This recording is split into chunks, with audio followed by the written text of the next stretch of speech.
Welcome to the Kumar Dev education. देहाती समाज, शरद चंद्र चट्टोपाध्याय, बांग्ला उपन्यास। अध्याय 5। केवल मधुपाल की ही एक दुकान है इस पूरे गांव में। जिस रास्ते से नदी की तरफ जाते हैं उसी पर बाजार के पास पड़ती है। रमेश से अपने बाकी 10 रुपए लेने वह 10-12 दिन तक नहीं आया। तब रमेश स्वयं ही उसकी दुकान पर सवेरे ही सवेरे पहुंचा। मधुपाल ने बड़ी आवभगत के साथ उनके बैठने को एक मुड़ा दिया। उसकी इतनी उम्र बीत गई थी, सपने में भी उसने कभी किसी को उधार रुपया अपनी दुकान पर आकर चुकाते नहीं देखा था। बल्कि 1000 बार मांगने पर भी लोग टाल बताते हैं। रमेश बाकी रुपया देने आया है। सुनकर वह दंग रह गया। बातों ही बातों में उसने कहा, भैया, यहाँ तो लोग उधार लेकर देना नहीं जानते। यही दो दो आने, चार चार आने करके 50-60 लोगों पर चाहिए। किसी किसी पर तो रुपया 1.5 रुपया तक हो गया है, पर देने के नाम पर कोई मसकते भी नहीं। तो भला आप ही बताइए, यह दुकान कैसे चल सकती है। सौदा लेते समय कह जाते हैं अभी भिजवाया, और उसके बाद 2-2 महीने तक उनकी धूल का भी पता नहीं।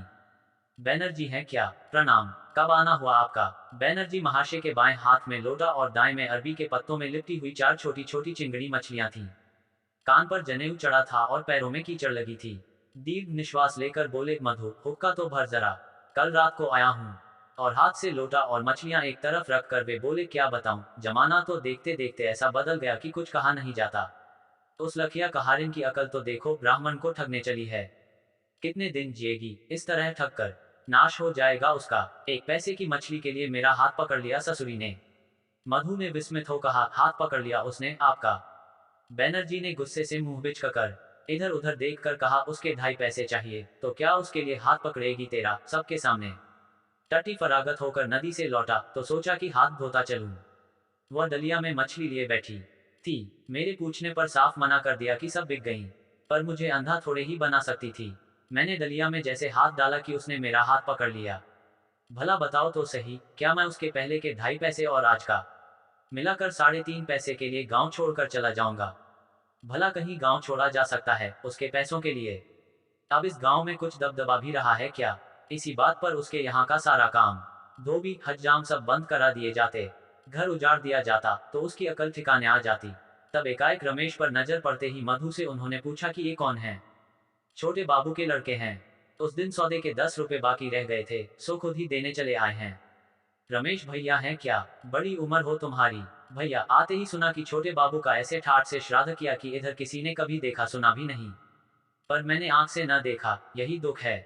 मैं तो किस्मत का मारा साले 2-4 आदमियों के बहकाने में आकर नौकरी करने कलकत्ता चला गया था। सो यह हालत हो गई है। यहाँ क्या किसी भले आदमी का गुजारा है भला? रमेश ने कोई उत्तर न दिया और बैठा रहा। दुकान पर और भी जो लोग बैठे थे, उनकी कलकत्ता की बातें सुनने के लिए वे व्यग्र हो उठे। मधु ने चिलम भरकर बैनर्जी के हाथ में हुक्का देकर कहा, हाँ तो फिर कोई काम धंधा लगाया नहीं? लगता क्यों नहीं? भार तो झोंका ही नहीं मैंने। पढ़ना लिखना भी जानता हूँ। पर भैया, घर से बाहर निकलते ही घोड़ा गाड़ी के नीचे दबने से बचकर घर लौट आओ तो समझो कि बुजुर्गों की और अपनी बड़ी किस्मत है। मधु अपना गांव छोड़ कर सिर्फ एक बार गवाही देने के लिए मेदिनीपुर तक जरूर गया था, वरना गांव के बाहर उसने कभी कुछ देखा ही नहीं था। तभी उसे बैनर्जी की बातों पर घोर निश्चय मालूम हुआ। बोला, कहते क्या हैं आप? बैनर्जी ने थोड़ा मुस्करा कर कहा, झूठ है या सच, अपने रमेश बाबू से ही पूछ देखो। और अब तो कोई लाख क्यों ना कहे, चाहे यहाँ भूखों मरना पड़े, पर अब गांव छोड़कर बाहर नहीं जाने का। वहां तो साग पात धानिया मिर्च सभी खरीद कर ही खाने को मिलते हैं। खा सकते हो भला तुम उन्हें खरीद कर? मैं नहीं खा सका, तभी 1 महीने में ही बीमार डांगर की तरह हो गया हूँ। पेट में रात दिन गुड़गुड़ होती ही रहती है, कलेजे में भी एक जलन सी मची रहती है। जैसे तैसे जान बचाई है यहाँ आकर। यहाँ मुझे भीख मांग कर भी बच्चों का पेट भरना मंजूर है, पर वहां वापस जाना नहीं। ब्राह्मणों को भीख मांगने में कोई दोष भी नहीं है। अपनी कहानी और उसे कहने के ढंग से सुनने वालों को चकित कर बैनर्जी महाशय उठकर तेल के बर्तन के पास पहुंचे और परी से कोई छटांग भर तेल निकाल नाक कान में डाल और शेष सिर पर मलकर बोले, अब नहा धोकर घर चलूं, अबेर हो रही है। मधु, जरा न मग तो देना 1 पैसे का। पैसा अभी नहीं है, तीसरे पहर दूंगा। मधु ने नमक देने के लिए उठते हुए कहा, वही फिर देने की बात टाल बताए। बैनर्जी ने आगे को गर्दन झुकाकर कहा, आखिर मामला क्या है? किसी से जबरदस्ती पैसा लेना है यह तो? जरा देखो तो। उसने बढ़कर खुद एक मुट्ठी नमक निकालकर पुड़िया में रख लिया और लोटा उठाकर रमेश की तरफ देखकर हंसते हुए कहा, चलिए बातचीत होती चलेगी। रास्ता एक ही है, हमारा आपका। रमेश भी चलने को उठ गया और जब दोनों चलने लगे तब मधु ने एक और उतरे से मुंह से कहा, वे आटे के पैसे क्या बैनर्जी महाशय। बीच में बैनर्जी ने नाराजगी के स्वर में पीछे को मुड़कर कहा, उन ससुरों के चक्कर में पड़कर तो कलकत्ता जाने आने में मेरे 5 रुपए का खून हो गया, फिर भी तुम्हें अपने तकाजे की पड़ी है। इसी को कहते हैं कि किसी का तो सब लुटा और किसी को अपनी पड़ी है। रमेश भैया, देखा इन लोगों का रवैया। अरे भाई, जब आ ही गया हूं तो अब सवेरे शाम मिलते रहेंगे, फिर बड़बोन काहे की है। मधु सहम गया, धीरे से बोला, काफी दिन तो क्या यूं पीछे पड़कर तो तुम सब जने मेरा गांव में रहना ही मुहाल कर दोगे। कहकर मुंह फुलाते हुए बैनर्जी अपना सामान उठाकर चलते बने और रमेश वहां से चलकर सीधे अपने मकान पर पहुंचा। वहां उसने एक भद्र पुरुष को हुक्का पीते बैठा देखा, जो उन्हें देखते ही हुक का रख कर खड़ा हो गया और झुककर प्रणाम कर बोला, मैं आपके स्कूल में हेडमास्टर हूं और बनमाली पांडे मेरा नाम है। 2 बार पहले भी आपके दर्शन को आ चुका हूं, पर दर्शन न मिल सके थे। रमेश के सम्मान से बैठाने पर भी वे अड़कर खड़े ही रहे। बोले, मैं तो सेवक हूं आपका। रमेश उनके इस व्यवहार से क्षुब्ध हो गया। एक तो उनकी उम्र आदर के योग्य और फिर शिक्षक, फिर भी इस प्रकार दबना और डरना देख रमेश ताज्जुब में पड़ गए। खड़े खड़े ही उन्होंने कहा, इस स्कूल की नींव मुखर्जी और घोषाल बाबू की कोशिश से रखी गई थी। आसपास में यही एक छोटा सा स्कूल है, करीब 30-40 विद्यार्थी हैं इसमें। कुछ तो 2-3 कोस दूर के गांव वसे पढ़ने आते हैं। थोड़ी सी सरकारी सहायता मिलने के कारण स्कूल चल नहीं पा रहा है। अगर अभी से छप्पर छाने का इंतजाम नहीं हुआ तो बरसात में तो वहां बैठा ही नहीं जा सकता। खैर, बरसात के दिन अभी दूर हैं और तब तक छप्पर तो बाद में छवाया जा सकता है। अभी तो विकट समस्या है कि सभी शिक्षकों की 3-3 महीने की तनख्वाह बाकी है। अब भला कहां तक कोई अपनी गांठ का खाकर काम कर सकता है। स्कूल की दशा का वर्णन सुन कर रमेश खड़ा हो गया। उसे दुख हुआ कि कभी उसने प्राथमिक शिक्षा वहीं पाई थी। उन्हें बैठक में ले जाकर उसने विस्तार से हाल पूछा। स्कूल में 4 शिक्षक कार्य करते हैं, जिनकी अथक मेहनत के फलस्वरूप ही हर वर्ष 2 विद्यार्थी प्रथम श्रेणी में उत्तीर्ण हो सके हैं। विद्यार्थियों के नाम, गांव का पता वगैरह वे इस तरह कह गए मानो सब याद रखा हो। लड़कों से प्राप्त फीस से नीचे के 2 मास्टरों का वेतन तो चल जाता है और सरकारी सहायता से 1/3 मास्टर का वेतन निकल आता है। अब रहा चौथा, सिर्फ उसी के लिए आसपास के गांव से चंदा उगाना होता है, जिसे भी मास्टरों को ही करना होता है। मगर पिछले 4 महीने से द्वार द्वार भटक कर कुल 7.25 रुपए वसूल कर पाए हैं। स्कूल की राम कहानी सुनकर रमेश स्तब्ध रह गया। उन्हें सबसे बड़ा ताज्जुब इस बात पर था कि इतने गांवों के बीच एक स्कूल होते हुए भी 4 महीनों की दौड़ धूप में वसूल हो पाए तो कुल 7.25 रुपए। पूछा उसने, आपका वेतन क्या है। कागज पर तो मिलते हैं 26 रुपए, हाथ पड़ते हैं कुल 13 रुपए 15 आने ही। कुछ न समझ सकने के कारण रमेश उनके मुंह की तरफ ताकने लगा। टर साहब भी समझ गए कि बाबू समझ नहीं पाए। तभी विस्तार से बोले, लिखा पढ़ी में तो 26 ही वेतन दिखाया जाता है, क्योंकि वह कागजात डिप्टी साहब को दिखाने होते हैं और सरकारी हुक्म भी है कि वेतन 26 रुपया होना चाहिए। ऐसा ना करें तो सरकारी सहायता बंद हो जाएगी, यह बात तो जग जाहिर है। विद्यार्थी जानते हैं, किसी से पूछ देखिएगा। कुछ देर चुप रहने के बाद रमेश ने पूछा, तो इस तरह विद्यार्थियों के सामने आपकी क्या इज्जत रहती होगी। मास्टर साहब ने शर्माते हुए कहा, पर वेनी बाबू तो इतना भी देने में अलकसाते हैं, तो स्कूल के कर्ता धर्ता वे ही जान पड़ते हैं। मास्टर साहब ने सकुचाते हुए दबी जबान में कहा, वेनी बाबू मंत्री तो हैं, पर पैसा कभी नहीं देते। स्कूल चल रहा है तो बस यह मुखर्जी की कन्या की कृपा से। पहले तो उन्होंने भी कहा था कि इस वर्ष छप्पर छवा देंगे, पर अब उन्होंने हाथ खींच सा लिया है, न जाने क्यों। रमेश ने रमा के संबंध में और भी अनेक प्रश्न कर डाले। अंत में उन्होंने पूछा, उनका एक छोटा भाई भी तो स्कूल में पढ़ता है। जी, यतीम। अब आज तो आप जाए, आपके स्कूल का भी समय हो रहा है। कल मैं ही जाऊंगा आपके स्कूल में। जैसी आपकी आज्ञा, कह प्रणाम कर और जबरन उनके पैरों को स्पर्श करके वे चले गए। अध्याय 6। श्राद्ध वाले दिन विश्वेश्वरी के व्यवहार की चर्चा आसपास के 10-5 गांव तक में फैल गई। वेनी की हिम्मत नहीं थी कि उसके लिए वह उनसे कुछ कहे। तभी वह जाकर मौसी को बुला लाया और वास्तव में उन्होंने विश्वेश्वरी को वह खरी खोटी सुनाई कि जिस तरह सुना जाता है कि पहले कभी तक्षक नाग ने अपना एक दांत गड़ाकर ही पीपल के पेड़ को जलाकर राख कर दिया था, उसी तरह उनका शरीर जलकर राख तो नहीं हुआ, पर उसकी जलन से वे तिलमिला जरूर गईं। उन्होंने समझ तो लिया कि उनके सुपुत्र के ही षड्यंत्र से उनका यह अपमान हुआ है, तभी उसका ख्याल कर उसे चुपचाप पी गईं, क्योंकि उन्हें डर था कि अगर उन्होंने किसी भी बात का उत्तर दिया तो पुत्र की पोल खुल जाएगी और रमेश भी उसे सुनेगा। इस विचार मात्र ने ही उन्हें शर्म से पानी पानी कर दिया था। पर रमेश के कानों तक बात पहुंच ही गई थी। रमेश को यहाँ तक तो खतरा था कि ताई जी और वेनी भैया में उसे लेकर काफी कहासुनी होगी, पर उन्हें स्वप्न में भी वेनी से यह आशा नहीं थी कि वह इतनी नीचता तक भी पहुंच सकता है कि एक अन्य घर की स्त्री को बुलाकर अपनी माता का ही अपमान कराए। इसका विचार करते ही रमेश के गुस्से की सीमा न रही और उनके मन में आया कि अभी इसी समय वेनी के घर जाकर जो भी कटु वचन कहा जा सके जी खोलकर सुना आए। लेकिन उससे तो ताई जी का ही और अधिक अपमान होगा, यही सोचकर वे नहीं गए। पिछले दिन मास्टर साहब तथा दीनू भट्टाचार्य जी से रमा के संबंध में सुनकर उसके प्रति उनकी भावना काफी उच्च बन चुकी थी। ताई जी के अलावा इस अंधकार के साम्राज्य में उन्हें दूसरी प्रकाश किरण मुखर्जी के परिवार से ही दिख रही थी। इससे उन्हें प्रसन्नता बड़ी हुई थी, लेकिन ताई जी के अपमान की घट ना ने उनके मन में रमा के प्रति एक अजीब घृणा भर दी और अब तक जहां उसे प्रकाश दिखाई देता था वहां उसे घृणित घोर अंधकार दिखाई पड़ने लगा। उन्हें पूरा विश्वास हो गया था कि रमा और उनकी मौसी ने मिलकर वेनी का पक्ष लेकर उनके संबंध में ही ताई जी का अपमान किया है, पर चाहकर भी उन्हें अंत तक यह न समझ में आया कि आखिर वह इस अपमान का बदला उससे ले तो कैसे ले। अभी तक ऐसी भी बहुत सी जायदाद मौजूद थी जो मुखर्जी और घोषाल दोनों घरानों के साझे में ही थी। भैरव आचार्य के घर के पीछे गढ़नाम का तालाब तीनों के साझे में ही था। एक जमाना था जब तालाब काफी बड़ा था, लेकिन साझे में मरम्मत की जिम्मेदारी किसी ने न लेने पर वह बेचारा निराशा से मर मिटा और अब एक मामूली गढ़ी के आकार का ही रह गया था। अच्छी मछलियां कभी उनमें तो होती ही नहीं थी और न बाहर से ही मंगाकर उसमें छोड़ी जाती थी। बस दो एक तरह की साधारण सी मछलियां ही उसमें होती थी। उस दिन वेनी उसमें से मछलियां पकड़वा रहे थे और रमेश को इसका पता भी नहीं था। तभी भैरव ने दौड़कर इस घटना की उनको सूचना दी। गढ़ की सारी मछलियां पकड़ी जा रही हैं सरकार महाशय। अपने आदमी नहीं भेजे अपना हिस्सा लाने को? सरकार ने हाथ की कलम कान में खोंस ली। पकड़वा कौन रहा है भला, और हिम्मत किसकी हो सकती है? मुखर्जी का पछिया दरबान है और वेनी बाबू का एक नौकर है। आपका कोई आदमी वहां नहीं देखा? तभी कहने आया हूं कि जल्दी भेजिए वहां किसी को। ले जाने दो, हमारे बाबू को मांस मछली से घृणा है। उन्हें घृणा है तो इसमें अपना हिस्सा भी छोड़ बैठेंगे। चाहते तो हम भी सभी हैं उसमें से हिस्सा लेना, और अगर बड़े बाबू मौजूद होते तो वे लेकर ही रहते। लेकिन हमारे छोटे बाबू तो इस प्रवृत्ति के नहीं हैं।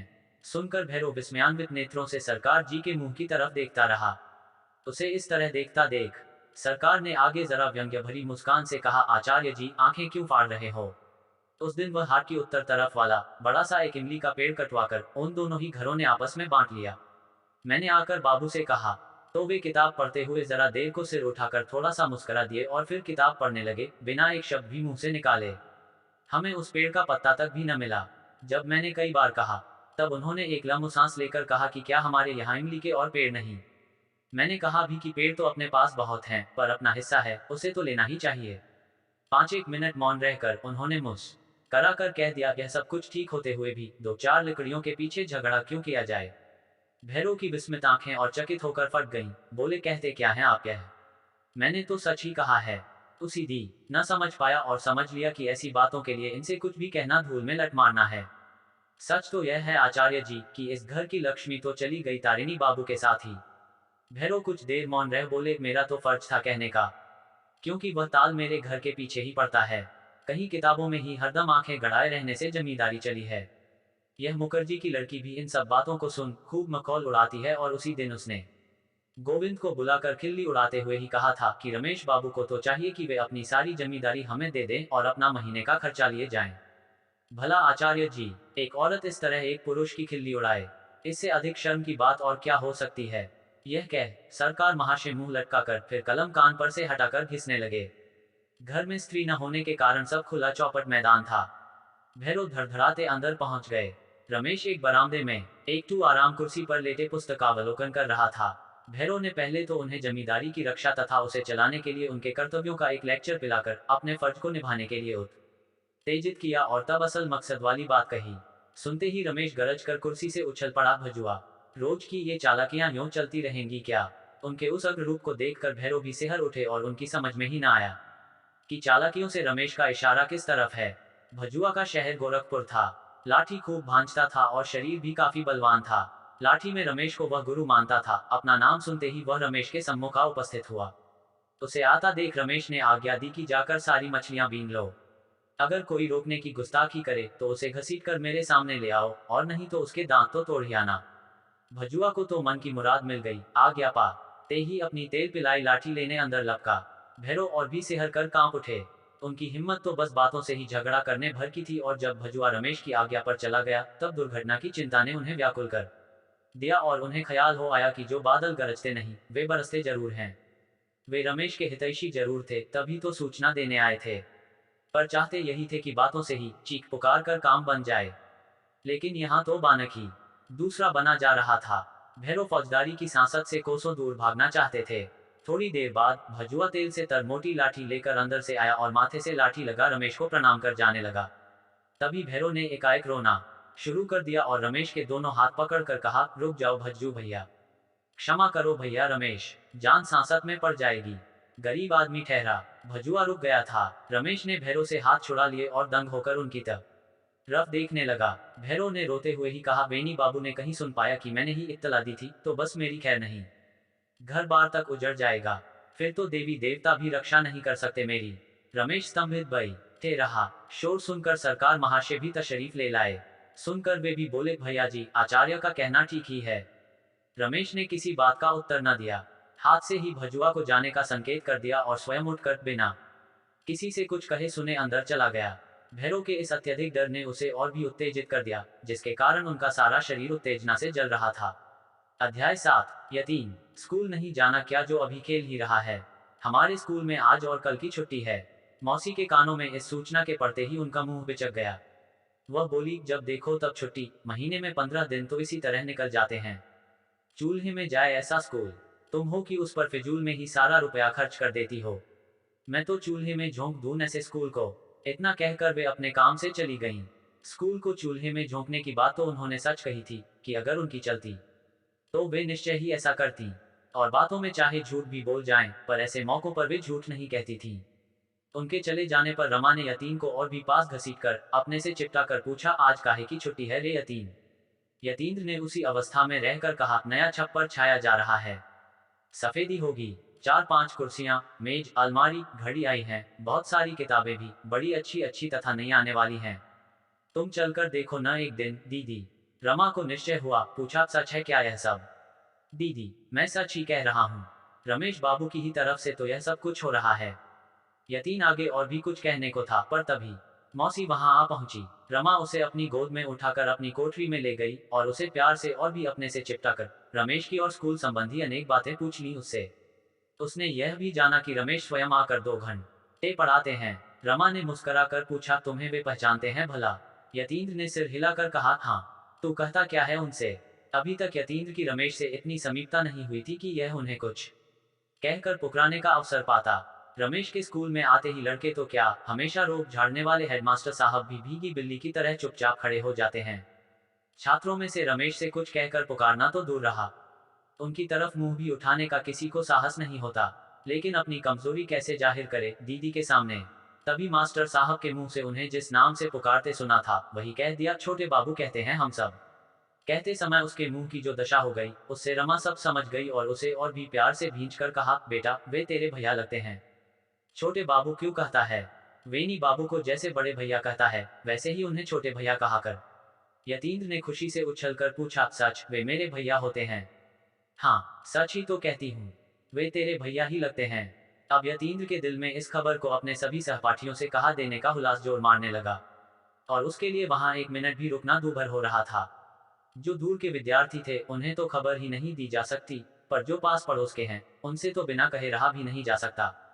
तभी जाना चाहते हुए उनसे कहा, तो अब जाने दो न दीदी। पर रमा ने उसे जाने नहीं दिया और वह मुंह लटकाए बैठा रहा। फिर कुछ देर बाद उसने पूछा, दीदी इतने दिन तक कहाँ थे वे? परदेश में पढ़ाई कर रहे थे अब तक। जब तुम भी बड़े हो जाओगे तब तुम्हें भी इस तरह बाहर जाकर रहना पड़ेगा। अच्छा यतीन्द्र, क्या तुम मुझसे अलग रह सकोगे? और उसने प्यार से यतीन्द्र को एक बार फिर कसकर चिपटा लिया। यतीन्द्र बच्चा था तो क्या, उसने रमा के स्वर के कंपन को अनुभव किया और बालसुलभ उत्सुकता से रमा की ओर देखता रहा। आज यह पहला ही अवसर था यतीन्द्र के लिए जब उसकी दीदी ने उसे इस तरह प्रेम से भींच रखा था। वैसे तो वह पहले भी प्यार करती थी, पर इस तरह का आवेश उसने कभी नहीं देखा था। क्या छोटे भैया सारी पढ़ाई पढ़ाए हैं? रमा ने शब्द से नहीं, दीर्घ श्वास से और सिर हिलाकर ही उसका उत्तर दे दिया। इस संबंध में सच तो यह था कि वह अनभिज्ञ थी और सारा गांव भी नहीं जानता था इसे, पर वह यह अवश्य समझती थी कि जो दूसरों की शिक्षा के संबंध में अभी से इतना जागरूक है कि स्वयं जाकर पढ़ाए, वह स्वयं भी काफी विद्वान होगा ही। फिर यतीन्द्र ने इस संबंध में और कोई तर्क नहीं किया। उसने सहसा पूछा, अच्छा दीदी, हमारे यहाँ क्यों नहीं आते छोटे भैया? बड़े भैया तो रोज ही आते रहते हैं। रमा इस प्रश्न की चोट से व्यथित हो उठी और उसका समस्त अंतर बिलक उठा। पर अपने को संयत कर मुस्कुराते हुए उसने कहा, क्या तू उन्हें बुला कर नहीं ला सकता अपने यहाँ? अभी जाता हूँ, लाऊं, कहकर यतीन्द्र तो तुरंत तैयार हो गया। तू तो बस पागल है पूरा, कहकर रमा ने व्यग्र हो जोर से पकड़कर उसे अपने पास बैठा लिया और कहा, कभी ऐसा कर भी मत बैठना यतीन। उसकी छाती से चिपटा होने के कारण यतीन्द्र ने बच्चा होते हुए भी उसके हृदय की धड़कन का स्पष्ट अनुभव किया, जिससे वह मारे विस्मय के विस्फारित नेत्रों से उसकी ओर देखता रह गया। यह उसका पहला अनुभव था। रमा ने उसे यह बता दिया था कि रमेश उसके अपने ही छोटे भैया हैं, और कहा भी, क्या तू बुलाकर नहीं ला सकता उन्हें? पर जब बुलाने को उद्यत हुआ तो डर कर इस तरह रोक दिया। आखिर ये उनसे इस तरह डरती क्यों है? यतीन्द्र की समझ में ही नहीं आ रहा था कुछ। तभी मौसी की पुकार सुनकर रमा ने उसे छोड़ दिया और उठकर खड़ी हो गई। मौसी ने दरवाजे पर स्वयं आकर कहा, अरे अभी नहाने भी नहीं गई? मैं तो समझ रही थी कि रमा घाट पर नहा रही होगी। आज एकादशी है, फिर भी इतना दिन चढ़ाया है और अभी तक न नहाई हो और न बालों में तेल ही डाला है। देखो तो जरा अपना मुंह, सूख कर स्याह हो रहा है। रमा ने जबरदस्ती की हंसी हंसकर कहा, अच्छा तुम चलो, मैं अभी आती हूँ नहाने। जाओगी कब? बाहर वेनी आया है, मछलियों का हिस्सा बांट करने की राह जोह रहा है। मछलियों का जिक्र सुनते ही यतीन्द्र वहां से सिर पर पैर रखकर भागा। रमा भी धोती से मुंह पोंछकर, जिससे किसी को आवेग के चिन्ह भी न मिल जाएं उसके चेहरे पर, मौसी के साथ बाहर निकली। आंगन में हंगामा मचा था। एक बड़ी सी डलिया में पकड़ी हुई मछलियां रखी थीं और वेनी स्वयं ही आए थे उसका बंटवारा करने को। पास पड़ोस के बच्चे जमा होकर शोर मचा रहे थे।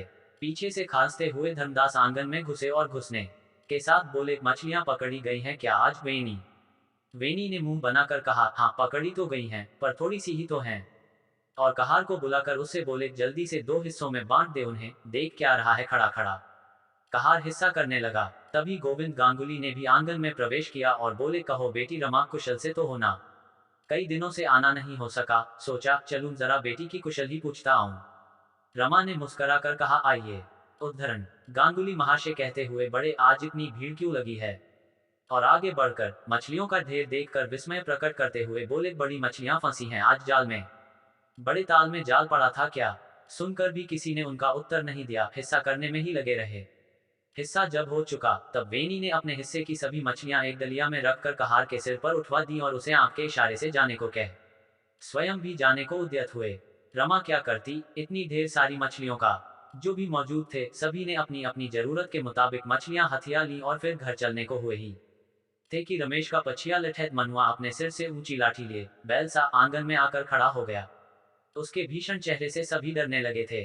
गांव में अनेक प्रकार की झूठ सच कहानियां भी फैल गई थीं उसके संबंध में। उसने अंदर आते ही रमा को दूर से ही माँ जी कहकर अलग से एक लंबा सलाम किया और आगे बढ़कर खड़ा हो गया। रमा को पहले कभी न देखकर भी इतनी भीड़ में कैसे उसने समझा कि ये मालकिन है, सो वही जाने। पास आकर अपने कर्कश स्वर में हिंदी और बंगला की खिचड़ी में उसने बतलाया कि वह रमेश बाबू का नौकर है और मछलियों में से तीसरा हिस्सा लेने को ही आया है। पता नहीं क्यों, शायद विस्मय में आ जाने के कारण उसके इस तरह आ जाने से उसकी भीषण काया को देखकर जो डर उत्पन्न हो गया था, अथवा बात समझ न आने के कारण रमा ने उसे कोई उत्तर नहीं दिया। मनुआ उत्तर की प्रतीक्षा में निश्चय में मुंह बनाए खड़ा रहा। फिर सहसा घूमकर वेनी बाबू ने उससे कड़े स्वर में कहा, अभी रुक जा। मारे डर के कहार भी और 4 कदम पीछे आकर खड़ा हो गया। थोड़ी देर तक तो किसी के मुंह से एक शब्द भी न निकला। फिर साहस कर वेनी बाबू ने दूर से कहा, हिस्सा? कैसा हिस्सा? मनुआ ने उन्हें भी सलाम झुकाया और अदब से बोला, आपसे तो बाबूजी पूछा भी नहीं मैंने। मौसी जो दूर दालान में थी वहीं से बोली, बाप रे बाप, मारेगा क्या? मौसी की तरफ पहले तो मन आने एक नजर डाली और फिर कर्कश हंसी से सारे मकान को गुंजा कर रमा को लक्ष्य कर बोला, माँ जी। उसके स्वर और व्यवहार में अदब का पुट होने पर भी कठोरता भी और उद्दंडता भी, जिसका ख्याल करके रमा को बुरा मालूम हुआ। बोली, क्या चाहते हैं तुम्हारे बाबू? मनुआ ने रमा के स्वर में भी नाराजगी का भाव पाया, जिससे जरा और नर्म होकर अपनी बात उसने फिर दोहरा दी। पर मछलियां तो बढ़ बढ़ाकर किनारे भी लग चुकी थीं। इतने आदमियों के समाने वह नीचा भी नहीं देखना चाहती थी। उसने कठोर स्वर में कहा, इन मछलियों में तुम्हारे बाबू का हिस्सा विस्सा कुछ नहीं है। कह देना जाकर उनसे, जो करते बने कर लें। मनुआ ने फिर अदब से लब बासा सलाम झाड़ा और कहा, अच्छी बात है माँ जी। वेनी बाबू ने भी मौका पाकर कहार को मछलियां ले जाने का आंख से ही इशारा किया। बिना कुछ बोले चाले वे स्वयं भी जाने लगे। मनुआ भी चला गया था और पीछे लोग उसके व्यवहार से विस्मयान्वित हो हतबुद्धि से बैठे थे कि वह लौट आया। रमा को लक्ष्य कर अपने स्वर को और कोमल कर बांग्ला हिंदी की खिचड़ी में बोला, माँ जी, पहले तो बाबू ने जब लोगों के मुंह से खबर पाई तो गुस्सा हो मुझे हुक्म दिया कि जाकर तालाब पर से ही मछलियां छीन लाऊं। वैसे तो न बाबू ही खाते हैं मांस मछली और न मैं ही, पर अपने चौड़े सीने पर हाथ रख कर आगे बोला, उनका हुक्म बजा लाने में जान भले भी चली जाती, मगर ताल पर से पैर पीछे ना हटाता। वह तो बड़ी खैर थी कि उनका गुस्सा शांत हो गया और फिर उन्होंने मुझे आपसे पूछ आने को कहा कि हमारा हिस्सा तालाब में है कि नहीं, और फिर बड़े अदब से दोनों हथेलियों के बीच में लाठी ले माथ से लगाकर रमा हो नमस्कार कर कहा, बाबूजी ने कहा था कि और कोई चाहे कुछ भी कहे, पर माँ जी कभी झूठ न बोलेंगी और न दूसरे का हिस्सा ही मारेंगी। और फिर आदर से नमस्कार कर चला गया। जैसे ही वह गया वैसे ही वेणी ने जनानी आवाज में उछल कर कहा, बस इसी तरह जमींदारी चलाएंगे भैया जी। रमा, आज कहे देता हूँ तुम्हारे सामने और तुम पक्का ही जानो कि आज से अब वह ले तो ले तालाब में से एक घोंघा भी तो मैं जानूं। अपनी बात पर स्वयं ही प्रसन्न होकर हंसने भी लगे वे। पर रमा ने एक शब्द भी न सुना उनका। उसके कानों से तो रह रहकर मनवा के ही शब्द टकरा रहे थे कि माँ जी झूठ नहीं बोल सकती, और फिर आरक्त हो उठा उनका मुंह, और क्षण भर बाद ही वह फकर सफेद भी हो गया। किसी की नजर ना पड़ जाए उसके इस रक्तहीन चेहरे पर, इसलिए उसने सिर की धोती थोड़ी माथे पर खींच ली और हट गई वहां से। अध्याय 8। ताई जी, रमेश बेटा, चले आओ भीतर। विश्वेश्वरी ने झटपट उसके बैठने को एक चटाई बिछा दी। अंदर पैर रखते ही वहीं पर बैठी एक दूसरी स्त्री पर उसकी नजर पड़ी, जिसके मुंह पर नजर पड़ते ही वह समझ गया कि वह रमा है। उसे देखकर वह चकित रहा गया। तुरंत ही मौसी द्वारा ताई जी के अपमान की बात याद आते ही गुस्से से भर उठा वह। रमेश के इस तरह एकाएक आ जाने से रमा भी अजीब संकट में फंस गई थी। अन्य कारणों के अलावा एक यह भव कारण था उसके इस तरह संकोच करने का कि रमेश से उसका एक दूसरा ही संबंध होने वाला था। उस कारण से एक बिल्कुल अपरिचित की तरह पर्दा करने में भी उसे संकोच होता था और न करते ही बनता था। मछलियों का झगड़ा अभी थोड़े ही दिन पहले हो चुका था। रमेश भी उसकी ओर बिना ध्यान दिए चटाई पर ही एक तरफ बैठ गया और बोला, ताई जी, दोपहर में कैसे भूल पड़े इधर। दोपहर को ना आऊं तो कब आऊं, और तो जब कभी आता हूं तो काम में लगी रहती हो, एक मिनट बैठने भी नहीं पाता तुम्हारे पास। विश्वेश्वरी ने जरा हंसकर उसके इस वाक्य की सत्यता को स्वीकार कर लिया। रमेश ने मुस्कुराते हुए कहा, ताई जी, एक बार छोटेपन में यहाँ से जाते समय तुमसे विदाई लेने आया था, वैसे ही आज भी विदा लेने ही आया हूँ और संभवतः यही अंतिम विदाई भी हो। चेहरे पर उसके मुस्कुराहट जरूर खेल रही थी, पर स्वर से स्पष्ट होता था कि उसका अंतःकरण कितनी व्यथा से भरा है। रमा और विश्वेश्वरी दोनों ही निश्चय में पड़कर उद्विग्न हो उठी। बड़ी उम्र हो तुम्हारी रमेश बेटा, ऐसी बात मुंह से नहीं निकालते, कहते कहते उन दोनों की आंखें भर आईं। उन्होंने भरे गले से पूछा, क्या यहाँ तबीयत ठीक नहीं रहती तुम्हारी। अपने बलिष्ठ शरीर पर नजर डालकर रमेश ने कहा, शरीर तो परिश्रम की दाल रोटी से बना है, इतनी आसानी से खराब होने वाला नहीं है। मेरी तबीयत तो भली चंगी है, लेकिन यहाँ रहना मुहाल हो रहा है। एक क्षण को भी यहाँ हर घड़ी दम निकलता सा है। उसकी तबीयत तो अच्छी है, जानकर विश्वेश्वरी के जी में जी आया और निश्चिंतता की लंबी सांस खींच हंसकर बोली, तुम यहाँ पैदा हुए, यहाँ की माटी में ही खेल कूद कर पले पुसे बड़े हुए, यही तुम्हारी जन्मभूमि है, फिर क्यों नहीं रहा जाता। तुम जानती तो हो सब कुछ। मैं अपने मुंह से सब बातें नहीं कहना चाहता। थोड़ी देर तक सभी मौन रहे। फिर विश्वेश्वरी बोली, जानती हूँ जरूर, पर सब नहीं, थोड़ा सा ही। और तभी कहती हूँ कि और कहीं जाने से भी काम नहीं बनने का। पर यहाँ तो मैं किसी को फूटी आंखों नहीं सुहाता, इसीलिए तो तुम्हें यहाँ और भी जमना चाहिए। और फिर अपने इस हटे कटे शरीर की तारीफ के पुल बांध रहे थे, सो क्या यूं मुश्किलों से भागने के लिए बनाया है। रमेश का रोआ रोआ गांव के विरुद्ध बोल रहा था और आज तो वह पराकाष्ठा तक कब पहुंच गया। गांव से स्टेशन को जाने वाला रास्ता 8-10 वर्ष पहले की बरसात से टूट गया था और तब से आज तक किसी ने उनकी बात तक ना पूछी थी। हर साल बरसात में उसका आकार बढ़ता ही गया। वहां सदैव ही थोड़ा बहुत पानी जमा होने लगा, जिसके कारण स्टेशन से आने जाने वाले लोगों को हरदम खतरा रहता और बड़ी मुश्किल से उसे पार करना होता। कभी लोग उसमें बांस डाल देते और कभी ताड़ की छोटी नाव ही औंधी डालकर उस पर से पार होते। पर किसी गांव वाले ने कष्ट सहते हुए भी यह न सोचा कि इसे ठीक ही करा लिया जाए। रमेश ने उसकी मरम्मत कराने में पहल की और मरम्मत के लिए चंदा उगाहने की बात सोची, पर 8-10 दिन की दौड़ धूप के बाद भी उसे नाकामयाबी ही मिली। यहीं तक बात रहती तो भी गनीमत थी, किंतु वहां तो लोगों में कानाफूसी चल रही थी। आज सवेरे वह जब टहलकर लौट रहा था, तब उन्होंने वह सुनार की दुकान के अंदर इसी बारे में कानाफूसी सुनी। एक ने हन सते हुए कहा था, एक धोला मत देना तुम लोग, उन्हें ही सबसे ज्यादा गरज है सड़क बनाने की, ऐसे में भला चमकते जूते पहनकर उसे कैसे पार कर सकते हैं। तुम लोग दो चाहे न दो, मरम्मत तो वह आप कराएगा ही। तो फिर नाहक में हम दें ही क्यों भला। रही हम लोगों की बात, तो अब तक आते जाते ही थे स्टेशन, काम तो रुका नहीं था, सो अब भी ना रुका रहेगा। एक और आदमी ने कहा, अरे अभी देखते तो चलो। उस दिन चटर्जी महाशय कह रहे था, अभी तो रमेश से शीतला का मंदिर ठीक कराना है। बस बाबू कहकर दो चार खुशामदी बातें कही नहीं कि काम बना नहीं। यही दो बातें थीं जो सवेरे से उसके सारे अंतःकरण को विदीर्ण कर उसे गांव के प्रति विद्रोही बना रही थीं। विश्वेश्वरी ने भी उसी कांटे पर चोट कर पूछा, बेटा उस सड़क के ठीक कराने की बात थी ना, सो क्या हुआ। रमेश तो जला भुना बैठा ही था उस बात से, और तुनक कर बोले, अब नहीं ठीक होती वह सड़क। न कोई एक धेला खर्च करेगा और न सड़क ही बनेगी, और कोई न देगा, पर तुम तो अपने पास से खर्च कर ठीक करा ही सकते हो। बाबूजी जो बहुत सारा पैसा छोड़ गए हैं, उसी में से लगा देना थोड़ा सा। रमेश के कटे में नमक लग गया। बोला, मुझे क्या गरज, जो मैं दूं। बिना सोचे समझे स्कूल में ही इतने रुपए बहा दिए, उसी का सोच हो रहा है मुझे तो। यहाँ वालों के लिए कुछ करना तो बिल्कुल पाप है। रमा की तरफ हाथ आगे करके बोला, यहाँ वालों की कुछ भलाई करो तो समझते हैं कि खूब बेवकूफ फंसा है, लूट सको तो लूट लो। और समझते हैं जैसे मेरी गरज है हर काम में, किसी को क्षमा कर दो तो सोचते हैं डर गया तभी छोड़ दिया। विश्वेश्वरी ठहाका मारकर हंस दी, पर रमा मारे लज्जा के गड़ी जा रही थी। उसकी आंखें चेहरा एकदम से आरक्त हो उठी। रमेश उनके हंसने से और जल उठा। नाराज होकर बोला, हंसी क्यों ताई जी, ना हंसू तो क्या करूं बेटा। एक दीर्घ नी श्वास लेकर वे बोली, रमेश क्या तुम समझते हो कि इन पर नाराज होकर भी कुछ असर डाला जा सकता है। ये हैं भी इस योग्य कि इन पर नाराज हुआ जा सके। फिर एक ठंडी आह भरकर बोली, अगर तुम जानते कि कितने गरीब जाहिल निर्बल हैं ये लोग, तो शायद तुम कभी यहाँ से जाने की बात ना कहते। तुम इन्हें छोड़कर जाना चाहते हो। मैं तो कहती हूँ कि जब तुम यहाँ आ ही गए हो तो इन्हीं के बीच में रहो बेटा। पर मैं उन्हें फूटी आंख भी नहीं सुहाता। तुम्हें अपना ही समझने की तमीज इनमें होती तो फिर क्या बात थी। क्या अब भी तुम्हारी समझ में नहीं आता कि ये इस काबिल भी नहीं है कि इन पर तुम गुस्सा भी दिखा सको।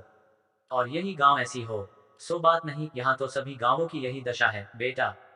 फिर सहसा रमा की तरफ नजर डालकर बोली, अरे वाह बेटी, तुम तो बस सिर गड़ाकर ही बैठी हो जैसे कोई मूर्ति हो। तुम दोनों भाई बहनों में बोलचाल नहीं है क्या रमेश। नहीं नहीं, ऐसा नहीं होना चाहिए बेटी। बाप के साथ झगड़ा था, सो उन्हीं के साथ चला भी गया वह, अब उसे भूल जाना चाहिए। रमा ने उसी तरह से सिर झुका आहिस्ता से कहा, मेरे मन में तो कोई मैल नहीं ताई जी। रमेश भैया। तभी रमेश कर्कश स्वर में बोल उठा और रमा का नम्र स्वर खो गया, तुम इस मामले में दखल मत दो ताई जी। अभी इनकी मौसी से जाने कैसे जान बची है, और यदि आज फिर इन्हें भेज दिया, जो बिना कच्चा खाए न छोड़ेंगी। और बिना किसी उत्तर की प्रतीक्षा किए वे बाहर चले गए। अरे एक बात तो सुनता जा बेटा, जरा रुक तो सही। रमेश ने दरवाजे के बाहर ही रुककर कहा, ताई जी, मारे घमंड के जो तुम्हारे सिर पर चढ़कर बोलना चाहते हैं उनकी तरफदारी मत करो।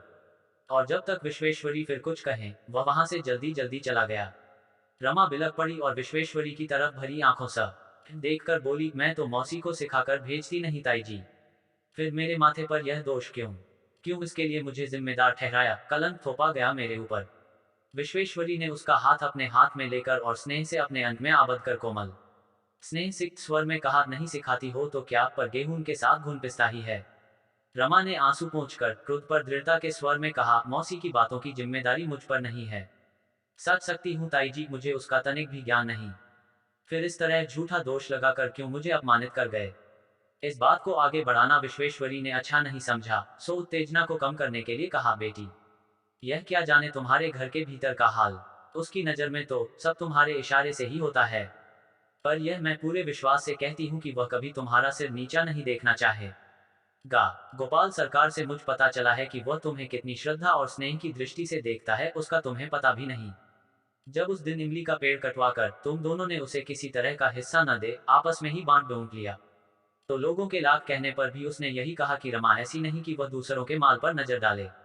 जब तक वह है मुझे किसी बात की चिंता नहीं। लाख लड़ाई झगड़ा हो, पर मैं अच्छी तरह जानती हूँ बेटी कि वह पहले की तरह तुमसे स्नेह करता है, और वैसा ही विश्वास भी।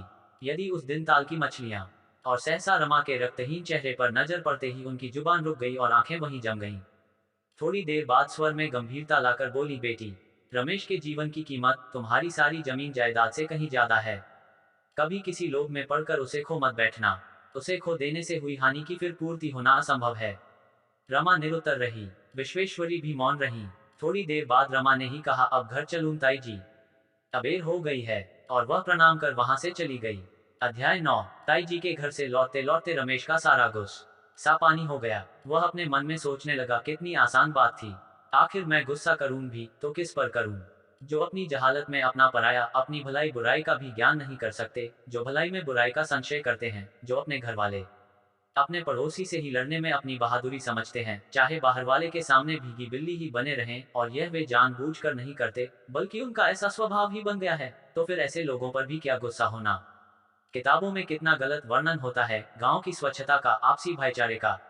पड़ोसी का दुख देखकर पड़ोसी दौड़ आता है, इस तरह से उसकी सहायता में तत्पर रहता है। किसी का घर में खुशी होती है तो सारा गांव खुशी में फूला नहीं समाता। पर उसने जो कुछ किताबों में पढ़ा था, उसका नितांत उल्टा पाया इन गांवों में।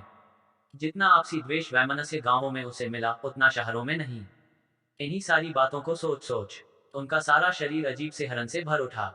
किताबों में पड़ी धारणा के बल पर ही जब कभी शहर के कोलाहलपूर्ण भागों में उसे बुराई दिख पड़ती, तभी उसका दिल अपने गांव भाग चलने को व्याकुल हो उठता। पर अब जब नियति ने उसे गांव में लाकर पटक दिया, तो उसकी सारी धारणा एक दिन में धूल में मिल गई, और आज गांव का जो स्वरूप उसके सामने आया, वह अपने घोर विकृत रूप में, जो निरंतर पतन के गंधे की तरफ ही अग्रसर होता जा रहा है। सबसे बड़ी विडंबना तो यह है कि अपने धर्म और समाज के इसी स्वरूप को वे सर्वांगीण सुंदर मानते हैं, और शहर के धर्म और समाज को निकृष्ट। उसी में वे परम संतुष्ट हैं। आंगन में पैर रखते ही रमेश ने एक अधेड़ स्त्री को एक 10-11 वर्ष के लड़के के साथ सहमी सी एक कोने में बैठे देखा। रमेश को आया देख वह उठकर खड़ी हो गई। उस लड़के की दयनीय दशा देखकर बिना कुछ जाने ही रमेश का दी ल रो उठा। गोपाल सरकार चंडी मंडप के बरामदे में बैठे लिखा पढ़ी में लगे थे। उन्होंने वहां से उठकर रमेश के पास आकर कहा, दक्षिणी मोहाल में इसका घर है। पिता का नाम द्वारिका पंडित है, आपसे कुछ विनती करने आए हैं। रमेश ने समझ लिया कि विनती का मतलब भिक्षा है, और तभी उसे फिर गुस्सा हो आया। झुंझला कर बोला, सारे गांव में मैं ही दानी बचा हूं, और कोई घर में नहीं है क्या? बात भी ऐसी ही है बाबू। बड़े बाबू के समय में द्वार पर आया व्यक्ति कभी खाली हाथ नहीं लौटा। उसी आस में आज भी लोग यही दौड़कर आते हैं। बेचारी स्त्री को देखकर उसने कहा, कामिनी की माँ, जब वह जीता था तब उसका प्रायश्चित क्यों नहीं कराया? भला यह गलती नहीं है लोगों की? अब लगे दौड़ने। घर में मुर्दा पड़ा है, क्या कुछ बर्तन भांडे नहीं है इसके पास? कामिनी की माँ उस लड़के की पड़ोसिन थी। उसने उत्तर दिया, जो विश्वास न आता हो मेरी बात का, तो आप खुद ही चलकर देख लें। होता तो क्या मरे बाप को घर में छोड़कर इस तरह भीख मांगने आता? क्या तुमने नहीं देखा कि जो कुछ मेरे पास था सब कुछ खर्च कर दिया मैंने इन्हीं लोगों पर पिछले 6 महीनों में ही। सोचा था कि ब्राह्मण है, वहीं इसके बच्चे भूखों न मरने लगे। रमेश की समझ में अब कुछ कुछ आया। गोपाल सरकार ने सारी बात विस्तार से कही। इस लड़के के बाप द्वारिका चक्रवर्ती को 6 महीने से माह हो गया था। आज सवेरे उनके प्राण निकल गए। बंगाल में दमा और इसी प्रकार के कई रोगों के संबंध में प्रायश्चित करना पड़ता है, मगर जो होना चाहिए था वह नहीं हुआ। तभी लाश घर में पड़ी है, उसे कंधा लगाने कोई भी नहीं गया। अब भी प्रायश्चित नहीं होगा तो लाश यूं ही पड़ी रहेगी। कामिनी की माँ ने ही 6 माह से इसकी सहायता की थी, और उसी में अपना भी सब कुछ लगा बैठी। अब इसके पास भी कुछ नहीं रहा। तभी लड़के को लेकर आपके पास विनती करने आए हैं। थोड़ी देर मौन रहकर रमेश ने कहा, इस समय 2 बजे हैं। प्रायश्चित न करने पर क्या वास्तव में लाश वैसे ही पड़ी रहेगी? जी, यह शास्त्र का नियम जो ठहरा, मुर्दा न पड़ा रहे, इसलिए बेचारी भीख मांगने निकली है। क्यों, कामिनी की माँ कहीं और भी गई थी क्या? लड़के ने अपनी मुट्ठी में बंधे 5 आने पैसे दिखा दिए, और कामिनी की माँ बोली, मुखर्जी के घर से चवन्नी मिली है और हवलदार ने दिए हैं 4 पैसे, पर प्रायश्चित में तो लगेंगे 2.25 रुपए। इससे कम में तो हो ही नहीं सकता। यदि बाबू की कृपा हो जाए तो। और अब कहीं भटकने की जरूरत नहीं, घर जाओ, मैं आदमी भेजकर सारा प्रबंध करा दूंगा। वे लोग चले गए। गोपाल सरकार की तरफ अत्यंत दुखित नेत्रों से देखकर रमेश बोला, क्यों सरकार जी, इस गांव में भला कितने घर इस तरह के गरीब होंगे? 2-3 होंगे। ये लोग भी खाते पीते थे। पर एक पेड़ के पीछे सनातन हजारी से उन्हें द्वारिका का मुकदमा चला, और नौबत यहाँ तक आ गई कि बस उजड़ ही गए, दाने दाने को मोहताज हो गए। यहाँ तक हालत न भी बिगड़ती, वह स्वर धीमा करके बोले, हमारे वेनी बाबू और गोविंद गांगुली ने बढ़ावा दे देकर इस दशा को पहुंचा दिया इन बेचारों को। रमेश बोला, और वेनी बाबू के ही यहाँ इनकी मिल्कियत गिरवी होती चली गई, और पिछले साल मूल में सूद मिलाकर कौड़ी के दाम सारी जायदाद उन्होंने खरीद ली। धन्य है यह कामिनी की माँ, जो इस बेचारे की दीनावस्था में सहायता करके मानवता का सही धर्म निभाया। फिर रमेश ने एक दीर्घ निश्वास गोपाल सरकार को उसका सब प्रबंध करने को भेज दिया, और मन ही कहा, ताई जी, आपकी आज्ञा मेरे सिर माथे पर। अब मेरे प्राण भी यहाँ निकल जाएं तो मुझे दुख न होगा, पर इस गांव को छोड़कर अब कहीं नहीं जाने का अध्याय 10। उस दिन से 3 महीने बाद एक दिन रमेश सवेरे सवेरे तारकेश्वर के तालाब पर, जिसे दुग्ध सागर भी कहते हैं, गया था। वहीं पर सहसा एक स्त्री से उसकी भेंट हो गई, नितांत एकांत में। वह बेसुध हो उसकी ओर घूरता रहा। वह स्त्री स्नान करके गीली धोती पहने सीढ़ी चढ़कर ऊपर आ रही थी। पानी से भीगे उसके केश पीठ पर मस्ती से पड़े अलसा रहे थे। उसकी उम्र 20 वर्ष की होगी। पानी के भार से धोती शरीर से सट गई थी, यौवन उससे बाहर फूट रहा था। चौंक कर पानी का कलश जमीन पर रख, तुरंत अपने दोनों से अपने यौवन कलश छिपा, अपने ही में सिमटती से कुचाती वह बोली, यहाँ कैसे आए आप? रमेश दंग रह गया, यह देख कर कि वह इसे पहचानती है। चौंक कर एक तरह हट कर बोला, क्या मुझे पहचानती हैं आप? जी, पर आप आए कब यहाँ? आया तो आज ही सवेरे हूँ। मामा के घर से और भी औरतें आने वाली थी, पर वे तो आई नहीं दिखती। ठहरे कहाँ हैं यहाँ पर? कहीं भी नहीं। यही आने का यह मेरा पहला ही मौका है। अब तो आज की रात बिताने को कहीं स्थान तलाश करना ही होगा। नौकर तो होगा साथ में? नौकर तो नहीं है, अकेला हूँ। और मुस्कुराते हुए उसने अपनी आंखें ऊपर की, फिर चारों आंखें आपस में लड़ गईं। पर उसने तुरंत ही आंखें नीची कर ली और थोड़ी देर कुछ सोचती सी रहकर बोली, तो चलिए फिर साथ। और उसने अपना पानी का कलश उठाकर चलना शुरू कर दिया। रमेश अजीब असमंजस में पड़ गया। बोला, अगर मेरे चलने से किसी प्रकार की हानि हो तो आप इस तरह चलने को कहती भी नहीं। इसी विश्वास पर मैं चलता हूँ आपके साथ। याद तो मुझे भी आ रही है कि मैंने आपको कहीं देखा है। सूरत पहचानी सी पड़ती है, पर यह नहीं याद आ रहा कि कहाँ और कब देखा है। कृपया अपना परिचय तो दे देती आप यहाँ प्रतीक्षा कीजिए थोड़ी देर, मैं पूजन कर अभी आई। फिर साथ चलते चलते रास्ते में परिचय भी दूंगी आपको। और वह मंदिर में चली गई। रमेश उस तरफ विमोहित दृष्टि से देखता रहा कि निश्चय ही यह यौवन ही है जो उसकी धोती में से छन छन कर उसके अंतर को घायल कर रहा है। उसका अंग अंग रमेश को पहचाना सा लगने लगा, पर पूरी तरह से उसे अंत तक याद न कर सका। आधा घंटे बाद पूजा समाप्त कर जब वह मंदिर से बाहर निकली तब फिर पहचान पाने के लिए उसने एक गहरी नजर उसके चेहरे पर डाली, पर फिर भी न पहचान सका। रास्ते में चलते समय रमेश ने पूछा, क्या आप यहाँ अकेली ही रहती हैं? अकेली तो नहीं, एक दासी साथ है जो घर पर ही काम कर रही होगी। वैसे तो यहाँ का सभी कुछ भली प्रकार मुझसे परिचित है, जब तब यहाँ आया ही करती हूँ।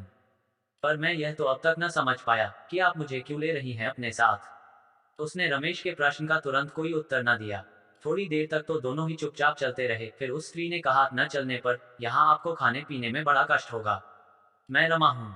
रमा ने अपने सामने बैठाकर रमेश को खाना खिलाया और पान खिलाकर उसके आराम करने के लिए अपने ही हाथों से दरी बिछाकर दूसरे कमरे में चली गई। रमेश आंखें बंद करके दरी पर आराम करने लगा। लेटे लेटे उस 23 वर्ष का जीवन इस एक क्षण में ही नितांत बदला बदला नजर आने लगा। बचपन से ही उसका सारा जीवन निर्देश में ही बीता था और इस उम्र तक भूख का अनुभव उन्हें सिर्फ पेट भरने तक ही था। उन्हें यह मालूम न था कि उसमें भी एक तृप्ति का आनंद होता है, जिसे आज रमा के हाथ का उसके सामने ही उसके माधुर्य में पके भोजन कर उसने पाया था। रमा को चिंता थी कि वह यहाँ पर रमेश के खाने के लिए कोई विशेष सामग्री न जुटा पाई थी। सभी चीजें बहुत साधारण सी थीं। उसे यह चिंता कचोट रही थी कि वह कहीं भूखा न रह जाए और उसके मुंह से निंदा के शब्द उसे सुनने पड़े। पर उसके भूखे रहने में, खुद के भूखे रहने की उसे कितनी चिंता थी। उसने आज सारी लज्जा और संकोच को परे रख अपने अभिभूत अंतःकरण से सारा खाना रमेश के सामने रख दिया था और कमी को कहीं रमेश ताड़ न ले, इसलिए स्वयं उनके सामने आकर बैठी थी। और जब रमेश ने भोजन समाप्त कर तृप्ति की सांस ली, तो उससे कहीं बढ़कर तृप्ति का निश्वास रमा के अंतःकरण से निकला, जिसे चाहे और किसी ने न देखा हो, पर अंतर्यामी से वह किसी तरह छिपी नहीं रही।